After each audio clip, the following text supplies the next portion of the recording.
Nah, saat lulus kuliah, George Soros kemudian memulai karirnya di industri keuangan sebagai trader dan analis di Singer and Friedlander. Dari sana dia kemudian pindah lagi untuk bekerja di beberapa perusahaan di London. Barulah kemudian di tahun 1956, George Soros pindah ke Amerika Serikat dan melanjutkan karirnya di industri keuangan sebagai manajer portofolio dan sebagai analis di beberapa perusahaan investasi seperti FM Meyer dan Wertheim & Co. Jadi George Soros itu cukup lama guys bekerja sebagai karyawan. Tentunya semua mayoritas orang pun bekerja sebagai karyawan dulu, termasuk Bill Gates, termasuk Steve Jobs. Baru kemudian ya di tahun 1970 George Soros akhirnya mendirikan perusahaan investasinya yang diberi nama Soros Fund Management, yang kemudian hari berkembang menjadi Quantum Fund. Nah, dari namanya lu mungkin berpikir wah ini kayak orang Cina ya bikin usaha bubur ayam Quantum. Enggak, ini Quantum Fund ini asli original punya George Soros guys. Ini nggak ada hubungannya sama bubur ayam favorit lu ya yang ada di kota ya. Nah, setelah sukses mendirikan perusahaan investasinya sendiri, barulah di tahun 1984 George Soros kemudian mendirikan Open Society Foundation. Ini adalah sebuah yayasan ya, yang tujuannya George Soros itu untuk mendanai program sosial, demokrasi,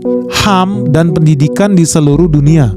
Bahkan dirinya dikenal telah menyumbang lebih dari 523 triliun untuk berbagai kegiatan amal. Nah, dari sini teman-teman lu udah bisa tahu ya bahwa orang ini punya masa lalu yang kelam sebagai korban Yahudi, menerima penganiayaan di bawah pemerintahannya Nazi. Ya ternyata kemudian berhasil membangun bisnis, berkembang, bahkan bisa ngasih donasi sampai nilainya 500 triliunan lebih. So lu jangan heran ya kalau orang ini aja bisa give away duit 500-an triliun, apalagi kalau soal menghancurkan perekonomian negara. Dia punya modal yang jauh lebih banyak tentunya untuk menghancurkan ekonomi negara-negara. Dan gak tanggung-tanggung guys, sukses story dia yang paling membahana adalah peristiwa Black Wednesday di Inggris yang terjadi di tahun 1992. Buat teman-teman yang belum tahu, itulah peristiwa di mana Soros menghancurkan perekonomian United Kingdom alias Inggris melalui serangan fatal ke British Pound Sterling, itu mata uangnya Inggris.